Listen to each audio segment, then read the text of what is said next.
Hello, everyone. Thank you for joining me here on USB Unaffiliated Sports Broadcast, where I cover varsity high school sports for Grantsville High School, Tooele High School, and Stansbury High School, shifting our focus to basketball as that time has arrived. So thank you for listening. I hope you enjoy the show. Please head over and like the Instagram page, follow it. That's where I put all the stats and updates and all the graphics to recognize these players. And be sure to get out there and support these local athletes. Thank you and enjoy the show.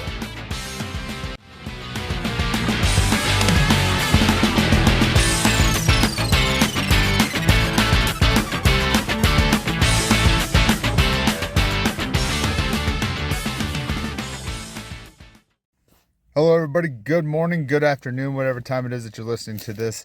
Thank you for joining me here on USB Unaffiliated Sports Broadcast, where we cover varsity high school sports for Tooele, Grantsville, and Stansbury High Schools out in the Tooele County, Utah area.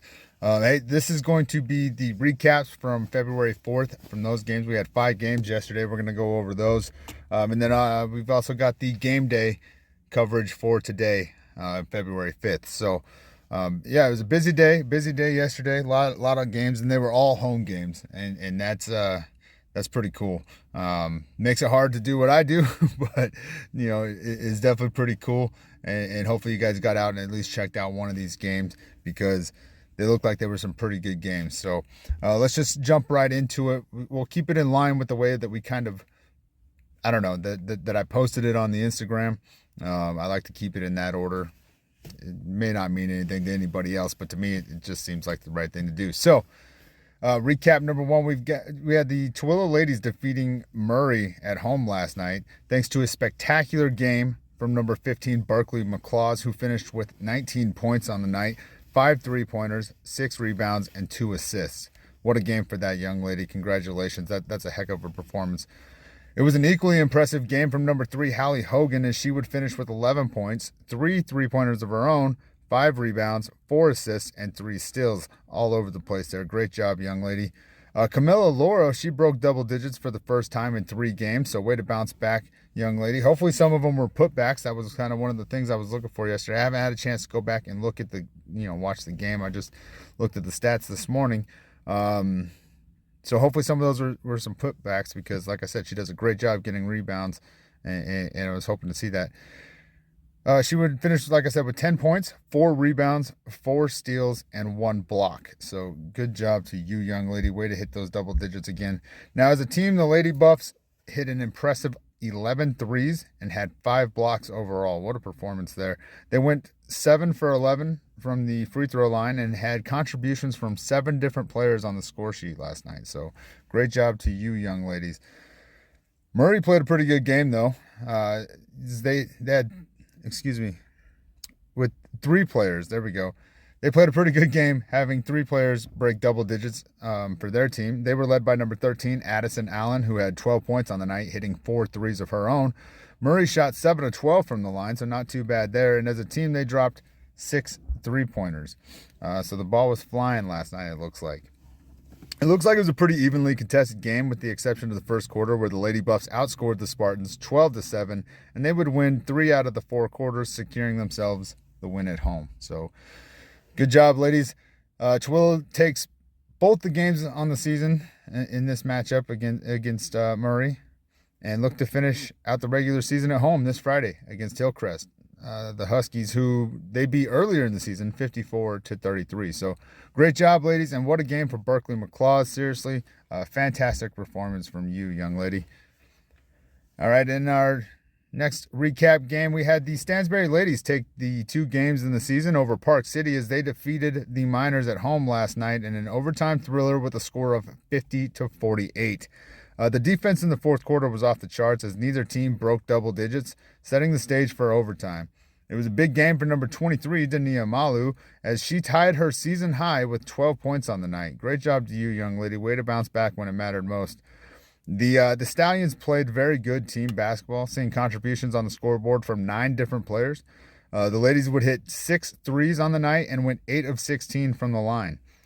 Now, the live stream was pretty blurry, but I feel about 85% confident that it was number 2, Kate Lambert, who would make the confident drive to the basket and hit the inside shot for the ladies to give them the lead with about 4.7 seconds left in overtime. Like I said, I'm not 100% sure on that because it was pretty blurry, but I feel like it was a 2, and that should be number 2, Kate Lambert. So assuming that's correct, what a drive. It was very clutch. The confidence was there. A huge moment in the game, and it ended up being the deciding factor. So assuming that's who it was, if it was somebody else, all the same things still apply. Like I said, I couldn't see the number very well, but I'm pretty sure it was Kate Lambert. Great job. Great job. Now, Park City played well, being led in points by number 23, Dylan Radziakinas, who would finish the night with 16 points. Park City also had contributions from their bench, seeing 8 players on the scoreboard. Park City would hit 5 threes and went 5 for 9 from the line. Now, the Stallions will look to keep this team effort, play, and momentum going as they finish out the regular season at home on Friday against Jordan High School, who they lost to earlier in the season, 41-34. So great job, ladies. What a game that was. Clutch performance right there at the end. You can't ask for more than that. So keep it going, and hopefully you guys are able to take that second game against Jordan this Friday. So good luck, ladies. Good luck. In the third recap, as anticipated, the Grantsville ladies didn't see much competition last night against Ben Lomond as they cruised to their 21st win on the season, defeating the Scots at home last night 81-13. Now, after starting the game with a 34-6 first quarter, Grantsville started subbing in their bench in high volume. Grantsville would have a total of 13 players on the score sheet last night, as almost the entirety of the team looked to get some minutes, which I kind of anticipated. Despite the game being dismal as a whole, it was senior night for the ladies, and they did not disappoint. Avery Allred led the team in points with 20 on the night, followed by Bailey Lauder with 14. Grantsville hit 5 threes on the night and went 16 of 23 from the line. So if you listened to the game day episode yesterday, I was curious to see if the reserves could maintain the tempo the ladies have played with all season long and remain as dominant as they have been all season long. I think they did a pretty good job. I mean, it wasn't as sharp, obviously, nor should you expect it to be, right? But it wasn't as sharp as what you see from the starters, and there was definitely some miscommunications and uncertainty at times, right? There was a little bit of that, But all in all, I think they did a pretty good job. I think the defensive and transition effort from number 4, Hazley Hall in particular, I think that was solid. I think she brought a lot of effort in that game. It didn't pan out for her on the scoreboard all that much, and she definitely did a good job pressing the ball. Maybe a little bit too much at times, if I'm being honest. But I think it's easier to scale a player back sometimes rather than try to get them going. So I think that effort that they got from her in that, I think that's very promising. I think she did a really good job. She was really pressing the defense. It stood out to me. She was really pressing the defense. She was really pressing the offense. Again, I would look to maybe reconsider a few of those shots that she kind of forced up. Maybe it was some excitement trying to prove herself. I'm not really sure, right? But they weren't terrible, but they probably weren't the best, right? And so that's what I'm getting at is I think sometimes it's easier to scale a player back some rather than get them going. And she definitely had it going. So it stood out to me, and I wanted to give her a shout out because she was definitely making the most of her minutes. So for Ben Lomond, nothing really worked well. Nothing. It was to the point where it's like you're hoping to see a spark from the other team, because I can't vouch for everybody, okay, but I know me personally, I just want to see good basketball. And it's tough when you've got these games where it's like it's so one-sided that you almost end up rooting for the other team, right? Because, and it's not like a sympathy. I just want them to be able to compete, right? And it's hard to watch as a fan of the sport. If you're just a fan of the team and you're just out there supporting the team, it was probably a phenomenal night for you. But as a basketball fan, like that game was that was hard to watch, right? But nothing was really working for Ben Lomond. But there's always a positive somewhere to be found. And they were led in points by number 15, Brooklyn Rice, or Ricey. I might have typoed that. I'm sorry. Number 15, who had a season best 6 points on the night, hitting 2 3-pointers.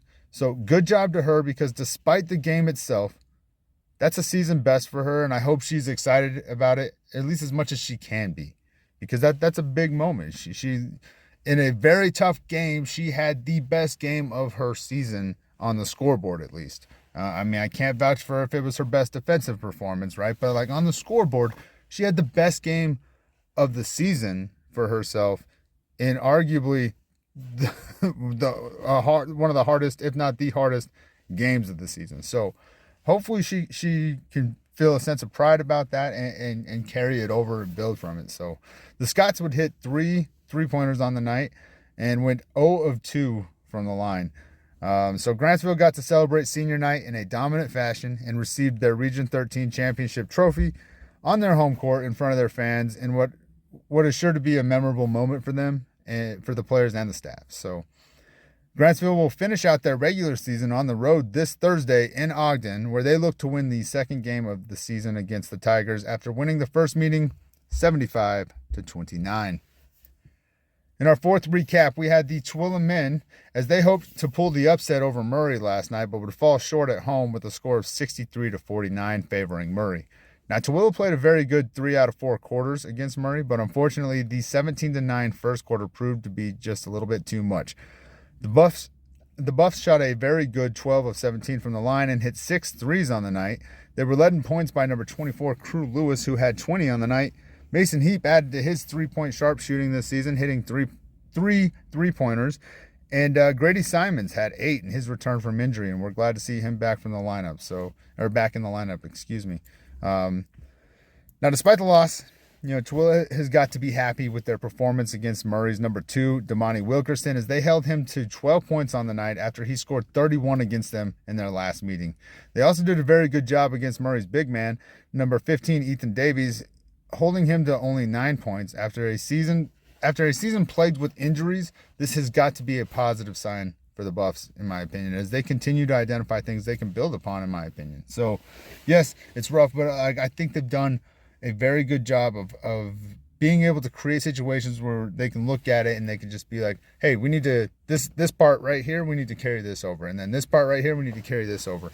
I think they've done a very good job of that, despite having to battle through the injuries that they've battled through from key players. I mean, it's unfortunate, right? It sucks.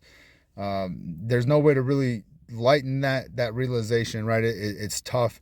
But I think if you take a second and you breathe and you start looking at the things that you can carry over, I think they've been able to identify quite a few of them, and hopefully it's something that they can implement moving forward and start to create an environment that's conducive to what they're trying to do, right? So, is it the happiest feeling in the world? Absolutely not. I totally understand that, but I think there's a lot to build upon there. And I think they're seeing things that will work well within the system that they play with. So, I don't know. But Tooele will finish out their regular season this Friday at home against the Hillcrest Huskies, who won the first matchup against the Buffs 58-33. So, good luck to them moving into that one. Our fifth recap, we have the Stansbury men take the win at home last night against the Park City Miners with a score of 77-64, moving to 6-15 on the season. It was a big night from 3 for the Stallions, as they would hit 12 3-pointers on the night with a standout game from number 1, Aiden Pearson, who had a season-best 17 points on the night, hitting 5 threes. What a game for that young man. He has 10 3-pointers in the last 2 games. So he's really catching fire towards the tail end of the season here. That's pretty impressive. Way to go, young man. Number 11, Luke Rich, had a big night as well, scoring 15 on the night with 3 3-pointers of his own. Number 2, Will Stevens, would finish with 14 points, and number 25, Porter Hinton, with 10. Now, the Stallions would shoot an impressive 17 of 20 from the line, and the Miners shot equally as well, going 15 of 18 from the line. They played an all-around good game. The Miners played an all-around good game as they were led by number 2, Michael Zagan, who had 16 on the night and 3 3-pointers of his own. As a team, Park City would hit 7 threes in total. But Stansbury set the tone early in this one, outscoring Park City in the first quarter 24-13, and they carried that momentum throughout the rest of the game. I guess I may have been a little bit wrong about Stansbury. Perhaps the three ball is a little bit more of their identity than I thought. But what a night from three for them. Seriously, that's pretty impressive. What did I say, 12? That's pretty dang good game. So Stansbury will finish out their regular season at home this Friday against Jordan High School, looking to take the second game in that series as they won the first one 53-49.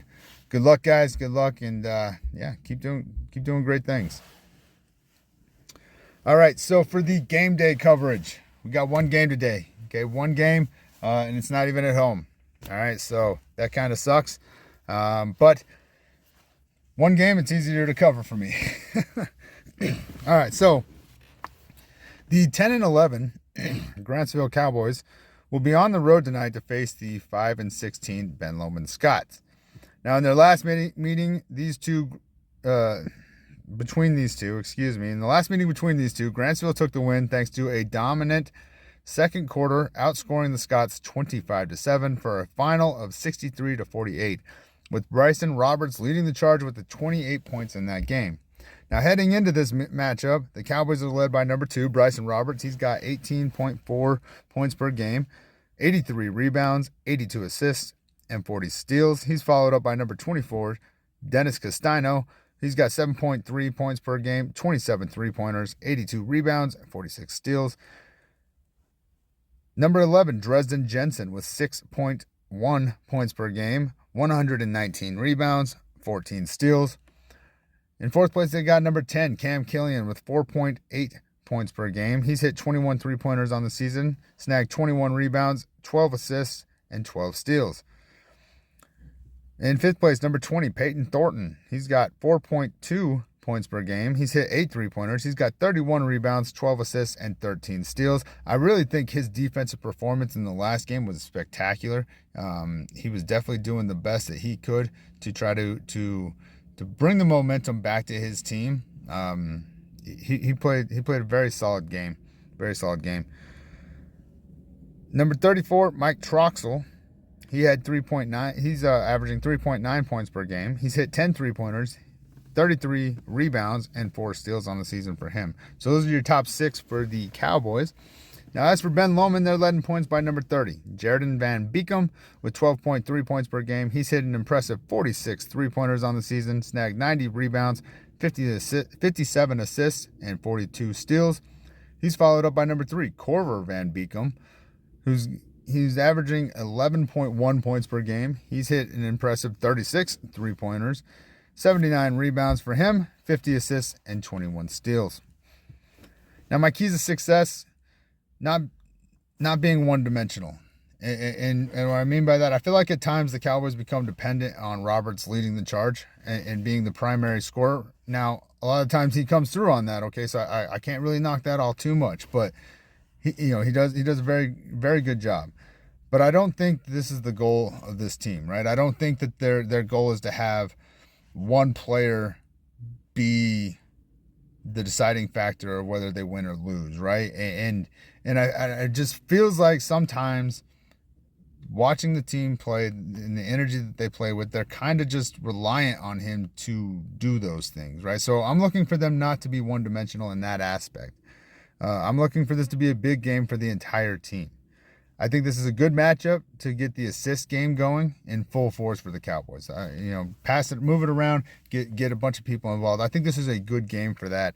Ben Lomond has 3 players that are generally hitting double digits in most of their games. Their bench play doesn't appear to be super impactful for them.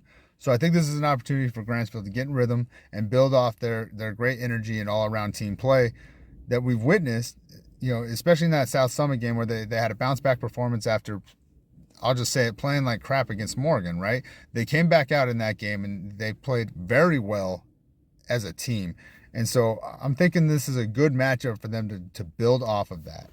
I really think they played well in that one despite the loss, honestly. So I think this is a great opportunity for them to continue that momentum and build off of it. Now, Grantsville will need to watch the perimeter for sure, because in the wins that Ben Lomond does have, they're hitting about 10 threes as a team in those games. So if you give them open looks, it looks like they are more than capable of taking advantage of that. So solid and disciplined defense will be key, I think. as I felt most of the season, I like the depth of Grantsville's bench. And in this one, I definitely think they have the advantage here. But again, moving towards the end of the season, I think it would be good if Grantsville could get the assists to feel natural instead of forced. And you know, what I mean by forced is it almost appears like it's a last resort sometimes. And I would like that. I think that they would be better suited if that felt a little bit more natural in the flow of the offense. That's all. This game will be tonight at 7 p.m. over at Ben Lomond High School. So safe travels, men and fans, because Grantsville fans travel. They travel well. I have to admit that. I've gone to a lot of games, and not all teams get the support that these Grantsville players do. Grantsville travels very well. So safe travels to everyone, and good luck. That'll wrap up the game day recap, whatever you want to call it, podcast. I hope you're enjoying it. I hope you guys were able to get out there and catch a game last night. There was plenty to choose from, so I hope you got out there, watched the games, had a good time. And we got on Thursday, we've got the Grantsville ladies at home, or they're on the road. So I think it's Friday. Yeah, Friday we've got the Stallions and the Buffaloes. Both teams for them, they'll be at home. So, and then Grantsville will be at home again on Friday too against Ogden. So, plenty of home games on Friday if you didn't catch any, and those will be the last regular season games, guys. So, definitely get out there and check it out. But again, that wraps up the game day podcast, the recap podcast. I hope you're enjoying it. Thank you for your support. Please continue to support these athletes. Continue to support each other as athletes. It's been great. So, as always, guys, please take care of yourselves. Please take care of each other. And until next time, I'll see you at the games. Thank you for listening to USB Unaffiliated Sports Broadcast. I hope you enjoyed the show. Be sure to get over there to Instagram and share this stuff. We also have a Facebook page if you're interested in that side of it. But get out there and share this stuff to support these local athletes. That's what it's all about. So thank you. I hope you enjoyed the show. The podcast is available on Spreaker, Spotify, Amazon Music, YouTube, iHeartRadio, and probably places I'm not even aware of. So be sure to get out there, like, follow, and share that stuff, and I hope you enjoyed it. Thank you.